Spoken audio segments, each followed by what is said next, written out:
Estás escuchando Milenio 3 por Aluca Nanica. La famosa leyenda del Miserere, una música especial por un dolor muy apenado, muy fuerte, y que andaba buscando un hombre y que precisamente la encontró, al parecer en Yerga, y allí pasó la noche y allí pudo ver cómo se reconstruía un antiguo monasterio que estaba totalmente destruido, y veía entrar unos monjes del lugar que habían sido muertos allí y por no dejar sus almas, digamos, en paz con Dios, volvían la misma fecha de su muerte. La famosa estrella de 5 puntas boca abajo, que está marcada allí en el rosetón, entre otras cosas, bueno, pues ya dentro de la ermita, pues la cruz templaria en el suelo, una serie de capiteles curiosos, en fin, ahí el viajero tiene oportunidad de ver un montón de cosas, pero sobre todo sentir un lugar marcado. Tú te puedes acercar a cualquier bar de las dos localidades y a cualquier persona que le preguntes siempre te va a decir que en su familia hay alguien que la ha visto o han sido testigos ellos mismos o sus padres o sus primos, y es curiosísimo de verdad porque si hablamos de porcentajes, en torno a entre un 60 y un 70% de personas del pueblo afirman haber visto la luz.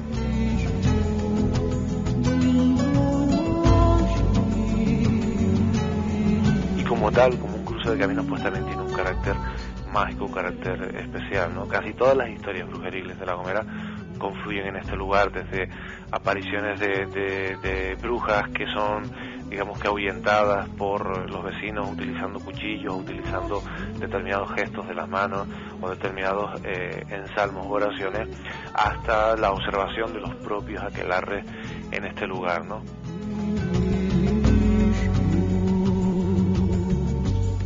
Está en la comarca del Maresme de Cataluña, de Barcelona, y allí hay una serie, no de circunstancias, sino de hallazgos, cosas, de objetos tan extraños que lo hacen mágico, no mágico, misterioso. La otra realidad. Milenio 3, en la cadena SER. La España mágica, qué maravilla, qué voces, qué compañeros. Y empezamos el viaje el pasado viernes y creíamos que era un colofón digno para estos programas del domingo que ya se acaban. Bueno, nosotros no terminamos. Carmen Porter, buenas noches. Buenas noches, Iker. Porque nosotros a las 3, vamos, tenemos aquí la litera y continuamos en vivo y en directo como siempre. Pero sí ha sido una experiencia muy bonita estar, pues desde el mes de junio, todos los domingos con vosotros a una hora distinta, intentando, pues no sé, acompañaros en el atasco, haceros la hora de la siesta, pues si cabe más liviana, o despertados, nunca se sabe, ¿no? Porque con algunos temas, no han sido los temas de terror, de miedo típicos de Milenio 3 los que han venido a visitarnos estas tardes, noches de verano, sino, bueno, otra óptica. Pero creo que era bonito, porque en el fondo nosotros lo que divulgamos es un amor por nuestra tierra, por las leyendas, por la cultura, por quizá lo más desconocido, y gracias a personas como los 25 corresponsales y reporteros que han intervenido el viernes y van a seguir haciéndolo hoy, pues hemos conocido un poquito más nuestra propia piel de toro, llena de misterios, llenas de enigmas, llena de historias a veces sobrecogedoras y otras bastante tiernas. Brujas, castillos, parques con extrañas figuras, lugares donde supuestamente pasan cosas. Hoy, como no puede ser de otra forma, vamos a seguir la ruta, vamos a terminarla, vamos a acabar de perfilarla y nos vamos a marchar a un lugar que yo creo que es clásico, mítico, mágico y central en esta geografía del misterio. Voy a decir, madre mía, 22, 11 minutos, 21,6 grados. Esta música, Carmen, la compuso el gran Vangelis y se llama El Greco. Y ha sonado alguna vez, por ejemplo, en Toledo, haciendo aquel programa desde el Paraninfo de la universidad, desde la iglesia de San Ginés, porque, claro, el Greco es un personaje que es lo mismo que decir Toledo, aunque él era griego, evidentemente. Toledo es, sin duda alguna, el epicentro de misterios más importante, dicen algunos que de Europa, no solo de España. Y, por supuesto, en esa ruta que empezamos el viernes, tiene que estar como lugar básico.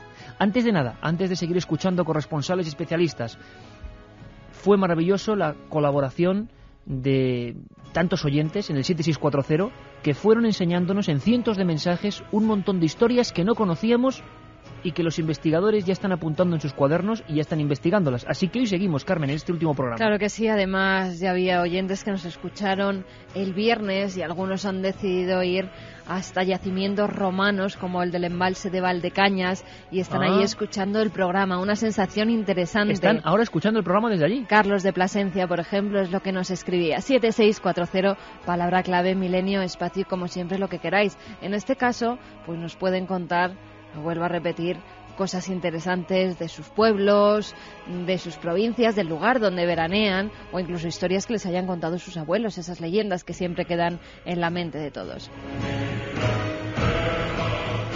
¿Qué decir de Toledo en un repaso rápido por las diversas geografías que componen este maravilloso país? Pues muchas cosas y difícil resumirlas. Un historiador de la talla de Juan Eslava Galán quizá pueda hacerlo mucho mejor que yo, desde luego. Lo hizo en aquel programa en directo en Toledo con 1.500 personas, donde todos vibramos, porque era una maravilla pues ver la tecnología de la cadena SER instalada en un sitio ancestral, telúrico, porque los lugares de poder, y lo hemos ido aprendiendo en este verano, no son al azar, y aquel contraste era maravilloso. Juan Eslava rompía con su voz, con su doctrina también interesante y su maestría, hablándonos de por qué Toledo es la ciudad clave del misterio. Posiblemente Toledo sea la ciudad más misteriosa de España, sí, porque tiene una acumulación de culturas, especialmente a partir de la época visigoda, que la hace la más proclive, y realmente es también la única ciudad que suena durante la Edad Media en Europa como una especie de enclave misterioso que tiene algo que ver también con Oriente, ¿no? Los cristianos la consideran una ciudad casi oriental, aunque esté tan en Occidente como en el centro de España. Teniendo en cuenta que durante muchos siglos se han ido construyendo edificios y que esos cimientos han cortado los pasadizos, yo creo que es muy difícil explorar el Toledo subterráneo, y quizá en el futuro, esperémoslo, haya arqueólogos, haya también intención oficial y la necesidad, se comprenda la necesidad también de explorar ese tesoro subterráneo, y a lo mejor entonces nos encontramos con más de una sorpresa. Un viaje en busca del misterio. Milenio 3, en la SER. Un viaje en busca del misterio en la cadena SER. Lo iniciábamos el viernes en esta vuelta a España particular de las leyendas y el pasado desconocido, con Ángel Briongos, con Miguel Pedrero, con Sebastián Vázquez, con Gonzalo Pérez Arró, con Fernando Rosillo, con José Manuel Frías, con José Eloy González, con Pedro Amorós, con Miguel Aracil, con Guillermo León, con Enrique Chazarra, una lista interminable que hoy continúa en voces autorizadas como la del profesor de la Universidad de Castilla-La Mancha y compañero también de este inmenso equipo de amigos, Fernando Ruiz de la Puerta, que junto a Luis Bausa nos dieron una clase también magistral del gran enigma subterráneo de esa ciudad de las tres culturas. ¿Por qué todo el mundo habla y tantos libros se han escrito en torno a lo que oculta Toledo en sus entrañas? ¿Hay mucho de ficción? ¿Hay realidad? Bueno, yo conozco hasta algún investigador que se puede decir que casi ha perdido la chaveta investigando los pasadizos toledanos. Hay un misterio apasionante sobre todos los demás. Que nos lo cuente o nos lo recuerde Ruiz de la Puerta. Entonces, según la tradición, llega a Toledo cuando solamente es un promontorio rocoso y se encuentra una cueva artificial enorme, labrada. En otras versiones se dice que no estaba labrada, que la excava él. El caso es que ahí monta una escuela de alta magia, de nigromancia. Deja discípulos y luego esta cueva se va a perpetuar durante los siglos, época romana, época visigoda, que se convierte en la Casa de Hércules o Casa de los Cerrojos, donde todos los reyes godos van a ir poniendo un candado como signo de inviolabilidad del recinto. Porque es que había cosas importantes dentro, que tiene que ver con la mesa de Salomón. La mesa de Salomón. Bueno, tengo yo una promesa hecha con nuestro técnico, que hoy es un feliz reencuentro, Carlos, Charlie y Nicolás, de ir a buscar la mesa de Salomón, ¿verdad? Intentar meternos por esos subterráneos. Hay amigos de Milenio que ya nos han pasado fotografías de lo que llaman Cueva de San Ginés, Cueva de Hércules. Hay una historia preciosa que nos habla de la pérdida incluso de España ante la invasión musulmana del 711, y que por supuesto es una leyenda, pero que en Toledo generó un sinfín de enigmas aún por resolver. Esa cueva, que según muchos planos e historiadores empieza precisamente hoy en un humilde portal que está allí. Uno va a la callejuela de San Ginés número 3, quizá en esa parte de Toledo menos conocida, y ahí empiezan las cuevas de Hércules. Para unos son depósitos de agua de la época romana, pero para otros en el 711 ocurrió algo asombroso, y es que el rey Rodrigo desoyó la tradición que aseguraba que no había que meterse allí bajo ningún concepto, y de algún modo él empujó a sus hombres, pues lleno de curiosidad. A veces la curiosidad mata al gato, ya se sabe, y cuenta la leyenda preciosa, sea certera o no, que aquellos 20-30 hombres, entre los más aguerridos y afamados por su valentía de todo Toledo, que no debían ser moco de pavo desde luego, fueron descendiendo y descendiendo cada vez más en una especie de laberinto que otros reyes habían cerrado con varias puertas y cerrojos. Era tal la pasión de don Rodrigo por llegar al final de aquel secreto que fue partiéndolos pues con total arrogancia y abriéndose paso como un elefante en una cacharrería. Hay una escena que yo he intentado recrear varias veces y que me parece maravillosa. Cuentan las diferentes versiones que se han promulgado por toda la cristiandad a partir de entonces, que había una especie de pequeño salón.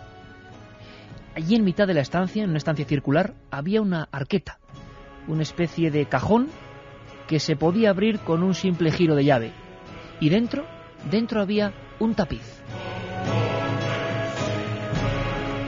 Precisamente, al desenrollar aquel tapiz, cuenta la leyenda que un montón de gritos, sufrimiento, alaridos propios de las ánimas del purgatorio empezaron a perseguir a aquellos soldados, empezaban a acercarse, a surgir del final de un túnel que parecía que conectaba aquella cueva con el mismísimo infierno. Apenas dio tiempo a nada, el rey Rodrigo parece que tembló y empezó a lamentarse de lo que había hecho. Había roto la historia, roto la profecía. Mirando aquel tapiz, vio un dibujo tosco. Eran hombres con turbantes y lanzas montados a caballo. Debajo del tapiz había una inscripción antiquísima que decía: cuando alguien desenvuelva este tapiz, hombres vestidos como estos os arrebatarán España. Era el año 711 y justamente Tarik iniciaba la conquista de la península. Historia preciosa, ¿verdad? Hay quien cuenta, bueno, se sabe que Tarik iba a Toledo y a esa cueva por algo muy concreto. Algunos hablan de la Mesa de Salomón, Carmen, ni más ni menos. En la cuarta temporada de Milenio habrá que hacer un programa solo de la Mesa de Salomón, ¿no? Pues sí, toda una historia, no sabemos si leyenda o no, pero preciosa.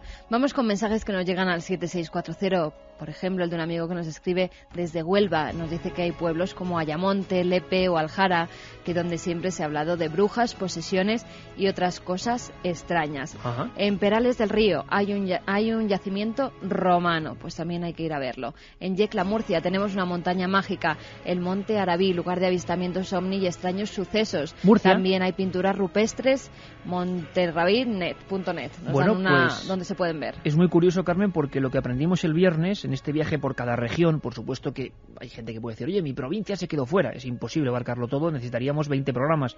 Por más o menos regiones, fuimos viendo que en todos los lugares que había fenómenos extraños, fenómenos ya insólitos, vamos a llamarlo así, había una conexión por lo menos un poco tenebrosa. El factor de lo que son los yacimientos arqueológicos que tienen que ver con los difuntos, que tienen que ver con enterramientos, los restos humanos incluso, las reformas de algunos lugares, dígase iglesias, conventos, y la presencia constante de menires, de elementos dolménicos. Quiere decir eso que los antiguos sabían muy bien dónde instalaban sus particulares cementerios, sus camposantos, sus lugares de culto. Y siempre después la gente ha acudido allí y ha visto cosas extrañas también. Eso se repetía constantemente en cualquier provincia, en cualquier región, sea Galicia, sea Andalucía, sea Extremadura. Ahí sí que no hay fronteras. Cataluña, la gente, leyenda o no, historia real o no, aseguraba que las luminarias, las luces, las historias de brujas, de difuntos, se concentraban en círculos de los llamados lugares de poder. Esto siempre es curioso e inquietante. Este amigo, en el 7640, por supuesto vosotros también hacéis Milenio, nos habla de Murcia, y dentro de unos minutos vamos a viajar a Murcia con Joaquín Abenza para conocer un sitio, dicen que bastante sobrecogedor, que están investigando ahora. Jaime de Mallorca preguntaba que qué es la Mesa de Salomón. Bueno, teorías, para unos es una mesa, muchas. Para otros es la mesa que realmente eso motivó la invasión musulmana, con 100 patas, dicen algunos, toda pulida de esmeralda. otros hablan de un espejo, que en realidad era un espejo, y otros hablan de un plano, de un mapa. Y hay quien dice que era una especie de oráculo que se persiguió durante siglos y que se podía ver el futuro y el pasado en él, un objeto sin duda prodigioso. Esteban, que nos escribe un mensaje diciéndonos si hemos leído lo que aparece en El Mundo, donde al parecer Jesús Vázquez recomienda tu libro, Iker Camposanto. ¿Ah, sí? Bueno, que pues oye, un abrazo muy fuerte para ese gran profesional, para Jesús Vázquez, que sí, según pone ahí, está leyendo el libro. Bueno, pues espero que te guste Camposanto, compañero, y gracias por decirlo, desde luego. Hola, soy Manolo de Barcelona. En Badalona se descubrió un poblado ibérico y se dice que hay varias historias. Un saludo. ¿Es cierto lo de Buñuel, Lorca y Dalí? Me refiero a que quiso buscar en Toledo la mesa de Salomón. Cierto. ¿Os sabéis la leyenda de la chica musulmana que se refleja en el espejo? Interesantísima historia, que si queréis un día comentaremos o dramatizaremos en la 4ª temporada de Milenio, porque personajes de esa valía, hay una película incluso sobre la búsqueda, muchos intelectuales la tuvieron, los que buscaron la cava, se llamaban, hubo sociedades secretas que se dedicaban a buscar esa mesa de Salomón prodigiosa. Bueno, Carmen, por cierto, me está pidiendo paso un compañero desde ni más ni menos que Baleares. O sea, nos vamos de Toledo a Baleares. Qué bien se tiene que estar allí. Aunque sí. Bueno, ayer había tormentas. Hay un lugar mítico en Baleares, ¿sabes? Un lugar que siempre salía en la prensa, en los años 70, relacionado con fenómenos extraños. Y volvemos a lo mismo. Yacimientos arqueológicos, culturas primitivas y después fenómenos extraños. Nos lo cuenta nuestro querido compañero y corresponsal allí de este programa, Chema Font. Bueno, el sitio conocido por autonomasia en este tipo de fenomenología yo creo que sería pues Sóller, evidentemente, donde se comenta que está la base submarina y donde más avistamientos ha habido, y donde, recordemos, hace un par de años hubo los famosos ruidos submarinos, aquellos que por cierto no se han vuelto a producir o no tenemos constancia de ello.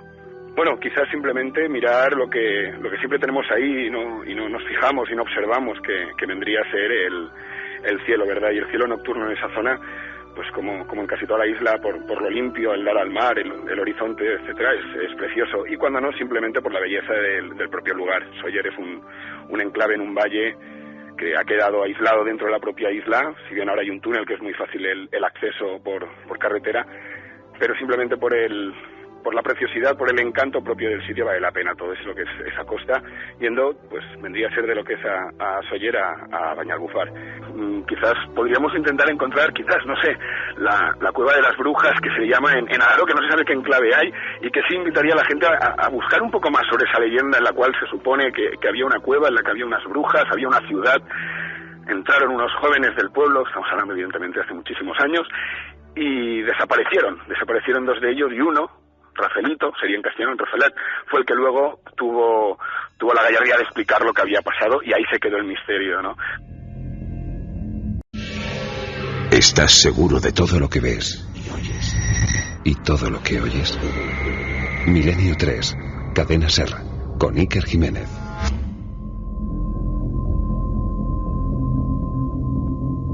10:25.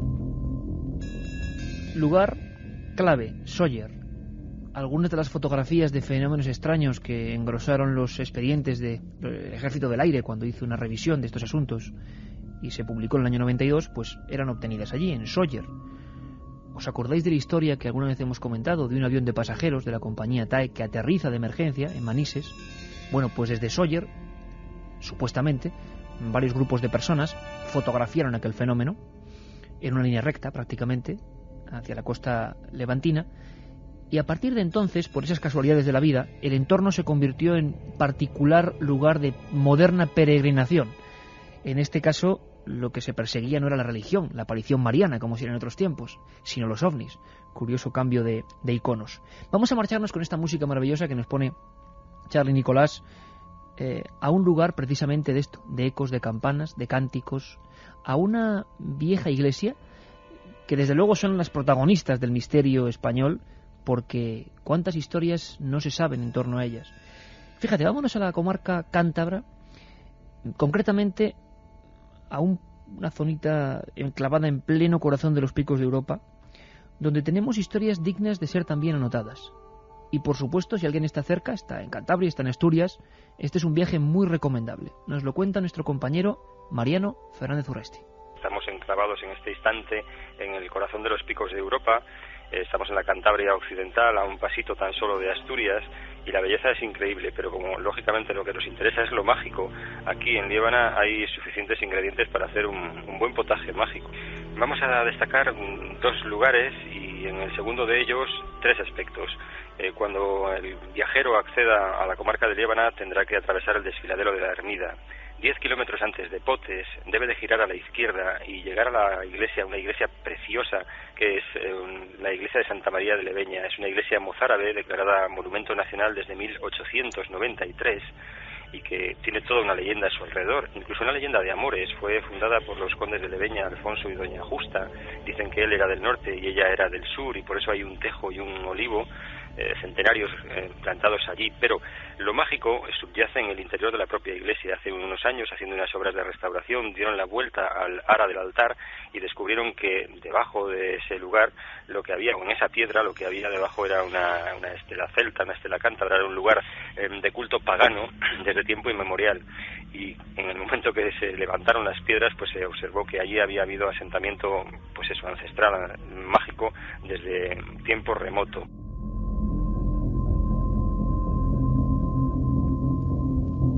Otra vez la misma coyuntura. Reformas, excavaciones y la constatación de que los lugares no son elegidos al azar. Yo creo que esta es la lección que hemos sacado en estos programas que hemos realizado viajando por la España mágica. Recuerdo que además no somos los primeros, afortunadamente tampoco seremos los últimos.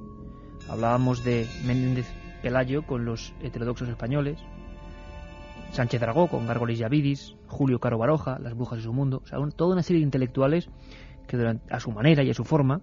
Carlos Pascual posteriormente con Guía Sobrenatural de España, sí, por ejemplo. Un clásico inencontrable, incunable. Personas y muchísimos estudios, la España herética, es decir, a partir de los años 60-70 hay una nueva vía de investigación de intentar descubrir por qué ciertos lugares poseen ciertas características, y las teorías son amplias y podéis participar con nosotros en el 7640. Teorías de las corrientes telúricas, es decir, que cuando se juntan, por ejemplo, varios ríos subterráneos, pues se produce una serie de magnetismos o de elementos que llamaban mucho la atención desde la antigüedad. Ahí surgen también fenómenos que dan origen a religiones en ocasiones, a visiones. En cuántos de estos sitios no está la historia del pastorcillo, que ha visto a la Virgen o un elemento que ha creído que es la Virgen. En cuántos de estos sitios en toda España no está la historia de esa cueva donde se pierden personas y se convierte en lugar demoníaco, que luego se descubre que hay efectos de aquelarres brujeriles. Es curioso, ahí por ejemplo desde Zugarramurdia, Canarias, tenemos el elemento.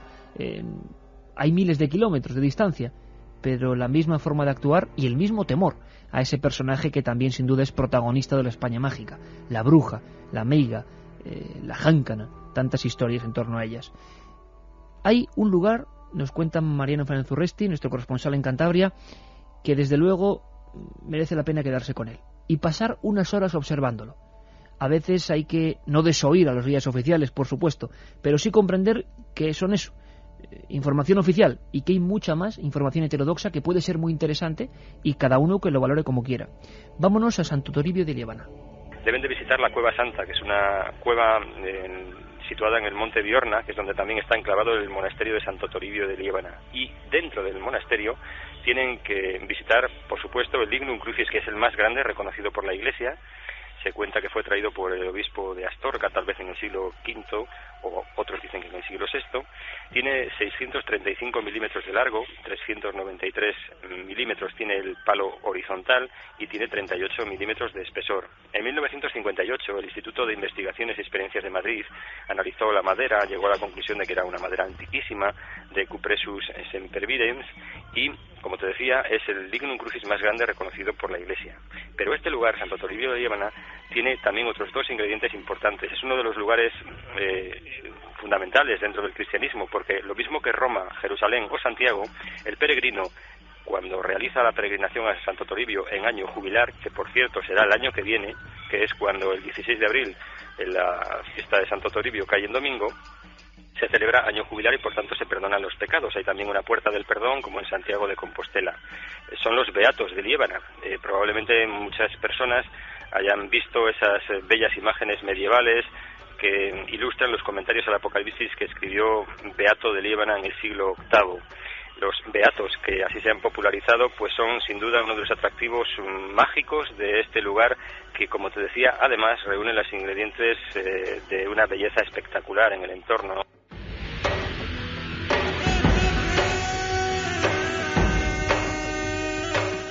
Nuestras compañeras Katia Rocha y Rebeca Collado, que han hecho un gran trabajo también poniéndose en contacto con esa red de corresponsales, y un lugar a tener en cuenta, Rebeca, buenas noches. Buenas noches, Iker. Y un personaje y una obra y un material que tantas veces hemos visto reproducido en viejos libros, son las imágenes del fin del mundo, del Apocalipsis, esa historia del Beato de Liébana. El Beato de Liébana, que fue un célebre monje del monasterio de San Martín de Turieno, ahí en el Valle de Liébana, y es conocido sin duda por esos comentarios del Apocalipsis de San Juan, escrito alrededor del año 786, pero sin duda no es lo importante, no es el texto, sino las miniaturas que lo acompañan. O sea, los dibujos, lo más impresionante es eso, ¿no? Los dibujos durante siglos posteriores, siglo IX, X y XI, fueron copiados, y estas copias se les conoce como beatos, como decían, y lo peculiar y misterioso es la estética de estas miniaturas. Son mozárabes y siempre han magnetizado a la gente que lo ha visto. Llegan a horrorizar incluso en aquella época. Qué interesante lo que estás contando, Rebeca, porque, claro, el arte y lo que nos comunica y lo que los transmite es algo que cada uno interpreta y traduce a su manera. A mí me pasa lo mismo, fíjate, yo no sabía que estabas lo que ibas a añadir en este pequeño reportaje, en esta ficha, y es cierto, las imágenes de los beatos, los ojos de las figuras que aparecen, tened en cuenta que es un monje perdido en Cantabria que empieza a dibujar el Apocalipsis, el fin de los tiempos, genera criaturas terribles, monstruosas, y después de 1200 años siguen hipnotizándonos. Hay un misterio. Yo destacaba eso, los ojos y sobre todo las manos, que resaltan de manera la tensión, intensifican mucho esa violencia. Para mí me parece que son figuras muy violentas.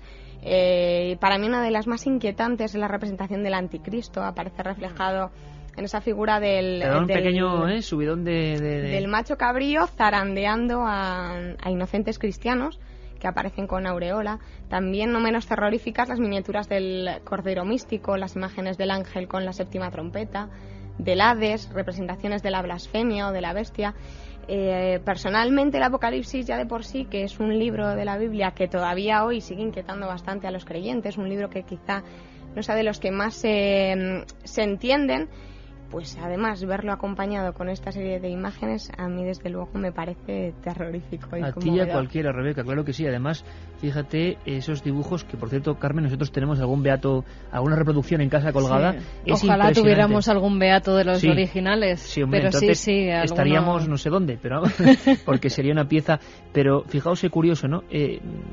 Ha hablado Rebeca del anticristo, que se le ha dibujado de muchas maneras, porque era una especie de idea, de entelequia, ¿no? El gran rey del terror que iba a llegar a gobernar. Por cierto, que el Bosco, que antes hablamos de Camposanto, hizo uno de sus cuadros llamado El Anticristo, y era terrible, un cuadro ya desaparecido. Lo firmó, debajo había una leyenda de esas que da también miedo. Tú imagínate un cuadro, era un bebé puesto sobre dos patas, como con dos colmillos de serpiente, mirando fijamente con esos ojos al espectador. Y debajo, quizá el propio Bosco, quien sabe, había escrito: el anticristo nacerá en la India y al nacer tendrá 2 dientes. Inquietante cuando menos la historia de los beatos. Es para hacer un programa, esa historia, los que dibujaron el Apocalipsis. Yo a veces intento ver en cinematografía para que vosotros también os metáis en la historia. Una pequeña iglesia, siglo VIII, una ermita perdida en el mundo, lo que podía ser eso en aquella época. Y un hombre empieza a decir: voy a dibujar, voy a plasmar en el único idioma que se sabía en esa época, que era visual, lo que va a ser el fin de los tiempos. Me parece terrible. Sí, con colores muy intensos. Además las figuras son muy hieráticas, apenas tienen movimiento, el desarrollo es plano, no aparecen perspectivas especiales. Y lo curioso es que los colores de las figuras son muy fuertes, pero sin embargo el fondo es unicolor. Entonces resalta más todavía. Ahora que está tan de moda los códigos, ahí tenemos un misterio, ¿eh? El Beato de Liébana, lo tenemos aquí. Oye, Carmen, por cierto, esa zonita no tiene solo ese misterio asombroso. Ahora estoy seguro que con internet mucha gente puede estar viendo Beatos de Liébana y acompañar nuestras palabras de la propia imagen, ¿no? Eso es impactante. Y que se fijen en los ojos de esas figuras de hace más de 1000 años. Pero decía Mariano Fernández Urresti, hablaba del Lignum Crucis. Efectivamente, ¿Qué es eso? y es que allí se conserva pues la reliquia más grande conservada de la cruz de Cristo, más incluso que la que se tiene en San Pedro del Vaticano, en Roma. Esta mide 635 milímetros el palo vertical y 393 milímetros el travesaño, con un grosor además de 40 milímetros. Al parecer pertenece al brazo izquierdo de la Santa Cruz que Santa Elena, que era la madre del emperador Constantino en el siglo IV, dejó en Jerusalén cuando descubrió las cruces de Cristo y también algunas de los ladrones. Al parecer, en el siglo V, Santo Toribio de Liébana la trajo hasta esta iglesia y desde el siglo XVI pues se conserva en un relicario, en una cruz, que es donde se muestra y se saca en procesión. Lo que ocurre, siendo críticos como somos con todo lo que pasa en torno al misterio, esto también lo es que, Carmen, que tú eres conocedor de los asuntos de los misterios de la Iglesia, ¿cuántos fragmentos del Lignum Crucis hay repartidos por el mundo? Más cantidad que lo que podría ser el propio patíbulo, la propia cruz de Jesús de Nazaret, ¿no? Habría para hacer 10.000, 100.000 cruces en las que estuvo supuestamente crucificado Jesucristo. Lo que pasa que esta tiene la curiosidad de que es reconocida por el Vaticano como original, como que perteneció a la cruz de Cristo, porque además ha habido dataciones que dicen que fue sacada de un ciprés y que probablemente cuente con 2.000 años de antigüedad. Bueno, pues ahora os propongo, después de visitar la Cantabria mágica, de pasearnos por el Toledo ancestral, no concluir la ruta, porque, hombre, hay más sitios y más cosas y se quedan muchos en el tintero esperando su momento, ¿no? Que a lo largo del año iremos hablando con cada uno de ellos. Pero hay otro lugar de esos, le llamaban Boca del Infierno antiguamente, os vais a sorprender, que merece la pena que visitemos todos juntos con nuestra nave del misterio. Vamos con más mensajes que nos llegan de todos los puntos de esta España mágica que hoy estamos recorriendo. En la iglesia de Santa María de Villaverde, en Cangas de Onís, apareció una estela de la Edad de Bronce y más tarde muchos restos humanos. Dicen que algunos eran monjes y también fusilados de la guerra. Raúl desde Madrid nos pregunta si nos suena la leyenda de la Laguna Negra en Soria. Dicen que no tiene fondo y que varias personas han perecido allí. Hombre, y tanto, y en varias lagunas, pero esa especialmente, el nombre ya lo indica, nos lleva a uno de esos sitios maravillosos que es la Soria mágica. Sobre Soria, la gran desconocida, junto con lugares como Teruel o Palencia, hay mucho que contar. Yo creo, Carmen, que me da a mí que en el próximo año de milenio va a haber que hacer una serie de rutas provincia a provincia, porque nos damos cuenta de que, bueno, y con vuestras aportaciones, la Laguna Negra y sus desapariciones será una bonita historia que recordar. Miguel desde León, que nos dice: mil gracias por el programa. 2 amigos y yo estamos oyéndose en unas cuevas donde se caen piedras y se oyen risas. Álvaro desde Burgos, en el monasterio de Fresdeval hay fantasmas y en la laguna de Cernehuela hubo brujas. Hombre, Cernehuela, menudo sitio, con una leyenda brujeril importantísima, ¿eh? Hubo pueblos que estuvieron atemorizados porque, bueno, tenían la buena o mala suerte de que las brujas pues les daba por instalarse allí. Lo que pasa es que, claro, también en la época de la Inquisición cualquiera podía ser acusado de brujería y simplemente podía ser cuestión de envidias. Hay otros casos donde la brujería sí llegaba a unos límites de auténtica criminalidad. Varios casos en Extremadura, en Madrid, en Toledo, en Burgos, en Vizcaya, de profanaciones de tumbas sobre todo. Algún día recordaremos, había por ejemplo las leyes para acusación de brujas en el martillo de brujas. Uno era no robar fetos de los cementerios, de las zonas de cementerios donde había nonatos, y sobre todo con ellos ponía no hacer cocimientos. En el pantano de Robledo, en Cáceres, se dice que hubo una serpiente de 7 cabezas. Qué leyendas, ¿eh? Hay algunos sitios... Qué bonita. Mira, en un pueblecito de Ávila, en Cabezas del Pozo, hay una charca muy pequeñita y allí se decía que había una ballena. Una ballena, pero es precioso eso. Es preciosa, las Podía historias ser cualquier esas animal pequeñitas que se cuentan. Y en La Pesga, en Extremadura, estaba el sirénido, un niño pez. En un pantano en La Pesga, por supuesto leyendas, que no quiero que luego venga la gente, Iker Jiménez dice ha dicho que había... Estamos hablando de leyendas, que por cierto, muchas de ellas se confunden a veces con la realidad, tienen una raíz común, una matriz común. Por cierto, yo te hablaba, luego seguimos con mensajes, Carmen, te hablaba de un lugar que se llama Boca del Infierno, que precisamente, pues hemos investigado mucho últimamente, que es el Escorial. Hay noticias inquietantes también, legendarias probablemente, siempre activas, en un sitio consagrado a la magia y siempre poco conocido como el Escorial, Se dice que el nombre venía por una especie de canteras, de las escorias que surgían de allí, pero también se dice que Felipe II, que desde luego era un hombre muy inteligente, muy ortodoxo, pero también muy seguidor de la magia y, por ejemplo, del Bosco y de los alquimistas y de tantas cosas, pues lo eligió durante mucho tiempo con un montón de cosas y de cuestiones, y dijo, este es el sitio y por algo será. Y desde luego ahí no solo influían los planos o lo objetivo, sino también el subjetivo mundo del misterio. Ahí tenemos, bueno, cerca del Escorial, no en el Escorial, a nuestro compañero Francisco Contreras. Francisco, buenas noches, amigo. Buenas noches, Iker, Carmen, Rebeca, Katia, a todos los oyentes. Ya me gustaría estar en esos 35.000 metros cuadrados que emergen en las faldas de la Sierra de Guadarrama, ¿no? Muy cerquita del Monte Abantos, construido por Felipe II y asesorado por don Juan de Herrera y Arias Montano, ¿no? Arias, menudos personajes, ¿eh? La obra magna, yo creo que por excelencia humana, de carácter histórico y mágico, sin lugar a dudas, una de las llamadas, construido en una de las llamadas bocas del infierno. ¿Por qué, ¿no? Francisco? Vamos a resolver este punto concreto que seguro que interesa a nuestra audiencia. ¿Es cierto que el Escorial se llamaba Boca del Infierno y que hubo toda una historia en la construcción de apariciones de un perro negro, un niño negro? Hay diferentes leyendas y no dejan de ser leyendas. Lo cierto es que los expertos no se ponen de acuerdo en saber por qué se eligió ese punto. Sí está claro que ocurrió, o la decisión se tomó después de una fuerte tormenta y que un gran y aparatoso rayo cayera en ese lugar. También hay estudios sobre que los asesores de Felipe II informaban sobre que podía ser uno de los lugares con líneas telúricas de gran poder, lugares como Santiago de Compostela, lo que hoy serían las líneas telúricas, líneas geobiológicas.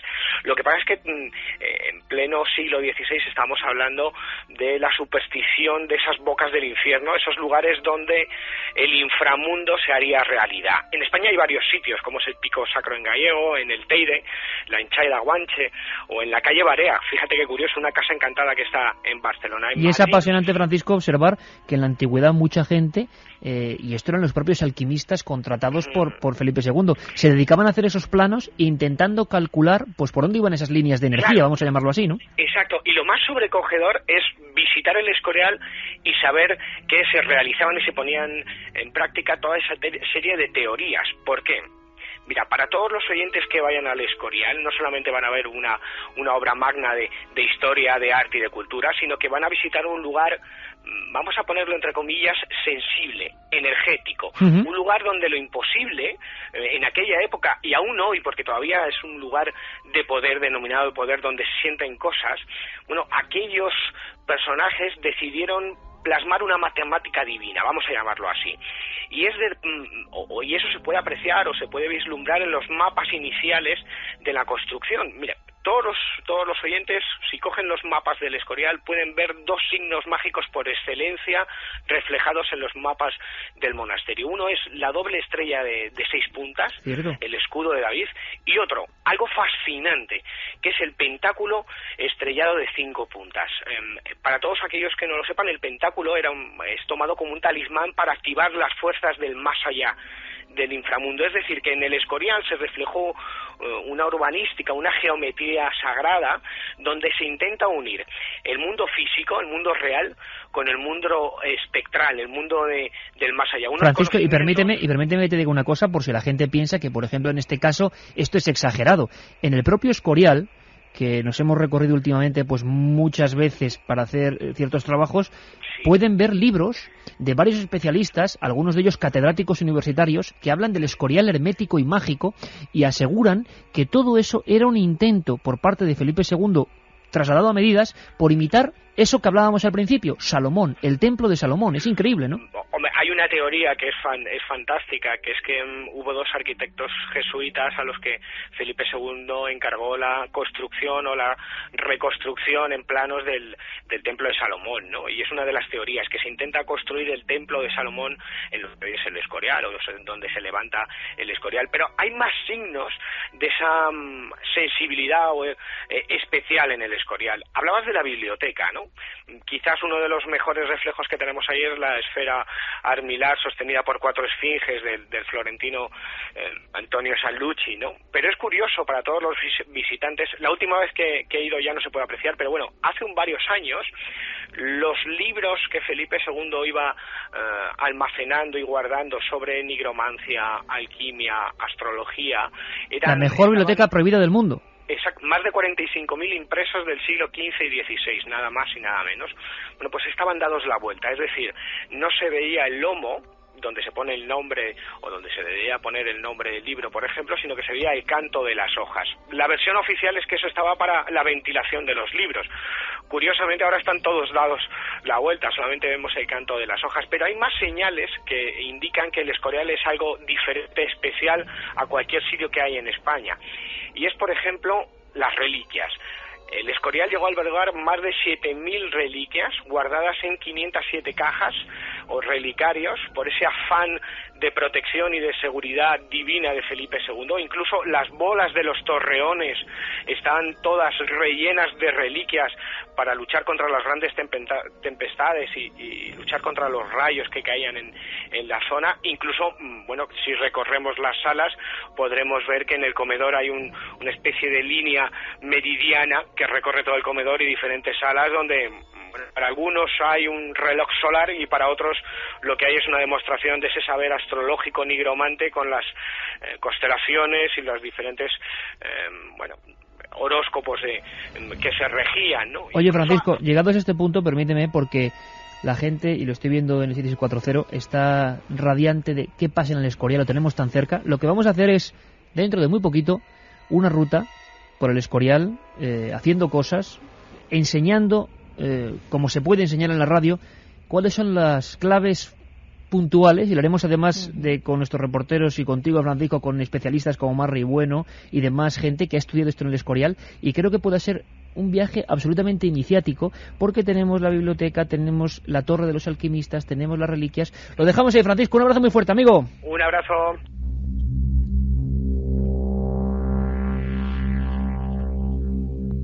Milenio 3. Periodismo de lo desconocido. En la SER.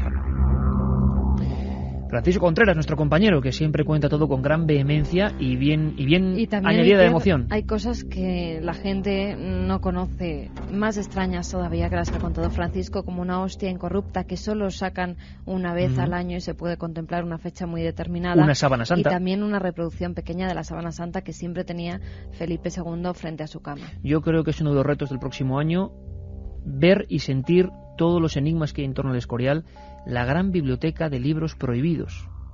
Y ya no digamos de ese personaje, como tantos otros pintores, el Bosco, que el amigo Felipe II sintió una especial devoción por él. ¿Por qué? Y las apariciones en el Escorial, el perro negro, el niño negro, un niño quemado. ¿Qué tiene de realidad y de ficción? Bueno, pues ahí tenemos los deberes, y además apasionantes deberes. Pero tenemos que ir muy rápido, porque si no, no podríamos visitar a otros amigos de la talla de Joaquín Abenza, director del CIFE de Murcia, amigo de este programa, siempre pendiente de lo que pasa en Murcia.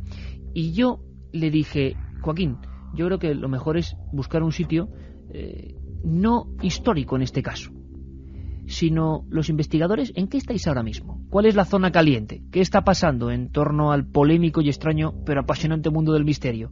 Y nos lleva a un sitio llamado Los Rodeos. Vamos a conocerlo. Joaquín Abenza. La verdad que es una de esas zonas a las que da bastante gusto de vez en cuando acercarse porque se respira el misterio. Una zona en la que desde hace muchos años han habido sucesos, porque tampoco podríamos decir que sean solamente un tipo de cosas lo que ocurre ahí, sino que son sucesos en general. Casi podemos decir que empieza todo en el año 78, donde a raíz de una serie de avistamientos de luces, pues unas personas se deciden a pasar la noche por allí, por aquella zona, para ver si ven algo más aparte de esas luces. Y concretamente lo que ven es un gran resplandor en una zona a la cual cuando se acercan lo que encuentran son 7 huellas, como 7 pisadas de un pie extraño, no humano, no de ningún animal, de tal manera que incluso se saca un molde a ese pie y incluso con investigaciones en la universidad no se llega a ninguna conclusión de lo que eso puede ser.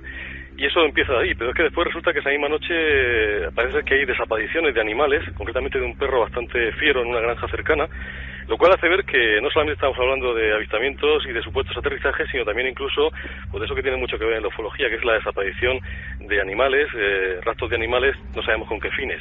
Ese es el comienzo, pero luego pasan más cosas. Pero luego pasan más cosas, va y dice Joaquín, y nos deja así. Vamos a resolver el misterio. Pues concretamente una noche en el año 89, quiero recordar, un grupo de excursionistas que estaban acampados mirando las estrellas y pasando ahí una noche al aire libre, pues se dan cuenta, ellos estaban en lo alto de una loma, se dan cuenta que donde ellos habían dejado los coches, que eran pues la parte, digamos, la depresión que había debajo de esa pequeña montaña donde ellos estaban, pues había una especie de ser extraño que estaba allí, que estaba como tocando los coches, ¿no? Al principio alguien pensó incluso que se trataba de alguien que estaba, pues no sé, pues robando, intentando hacer algo con los vehículos, y le enfocaron con linternas. En ese momento se dieron cuenta de que aquello no era una persona, sino que era pues una especie de nebulosa verde, pero que tenía forma humanoide. Cuando le dio el haz de la linterna, aquel ser empezó a moverse cada vez rápido y se fue, pues desplazándose a una velocidad vertiginosa hacia otra montaña que estaba enfrente de esta zona, y subió por la ladera de esa montaña a una velocidad pues, como si hubiera sido un ave o algo así. Los testigos dicen que lo vieron casi volar. Algunos de ellos, los más atrevidos, intentaron seguir a ese ser, subieron con muchas dificultades por esa montaña y les costó bastante tiempo hacer el recorrido que aquel ser había hecho en cuestión de décimas de segundo.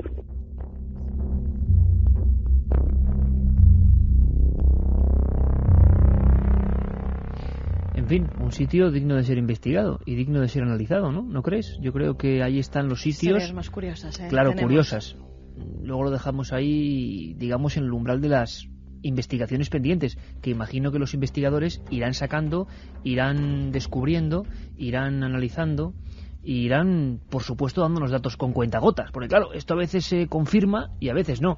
Pero los investigadores no solo acuden al misterio histórico, sino que también acuden a lugares donde, bueno, pasa lo extraño, pasa lo extraordinario. Katia, buenas noches. Buenas noches. Por cierto, teníamos una cosa pendiente que sí me interesa que resolverías, que resolverías, digo yo. Ahí me ha salido un gesto un poco digno que los que somos de Del Vitoria. norte, sí. Que es Zugarramurdi, quedó en el umbral de la duda, porque acabamos el viernes, y yo estoy seguro que la palabra Zugarramurdi a todo el mundo le suena. Tuvimos a Enrique Chazarra, que nos dijo que se va a hacer un museo allí.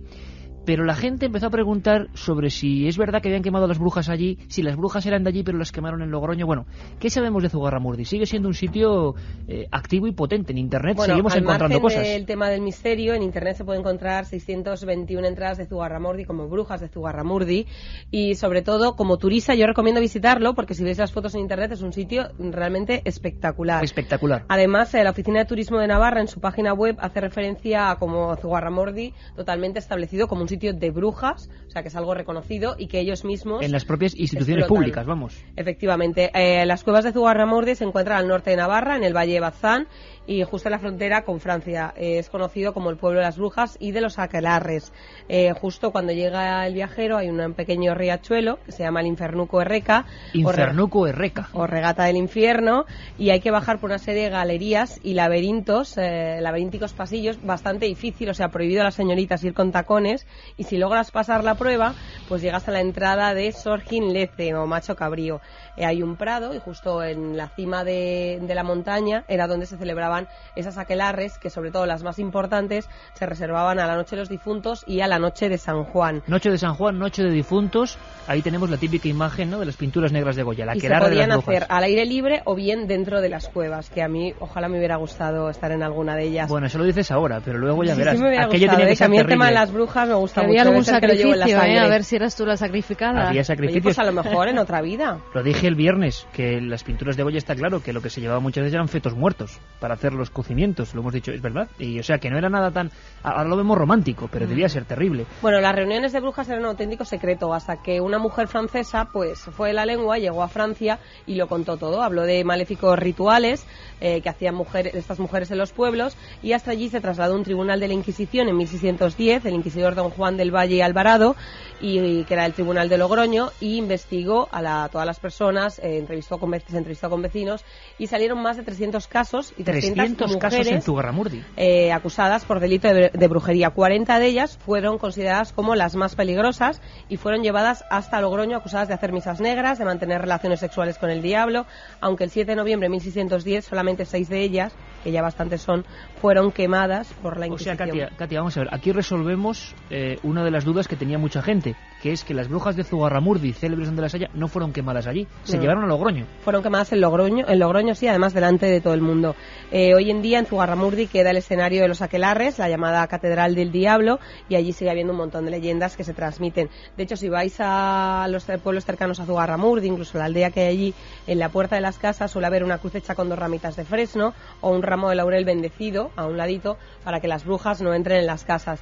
Aún así, si una bruja entra en tu casa y tú lo piensas, pues tienes que echar un puñal de sal bajo el fuego, y una vez que la sal un poco como que chispea en el fuego, ya estás protegido. Si aún así no pasa nada y te la encuentras otra vez, pues tienes que hacer una cruz con los dedos y decir Jesús o decir Puyés, y la bruja desaparecerá en el acto. Bueno, leyendas y teorías.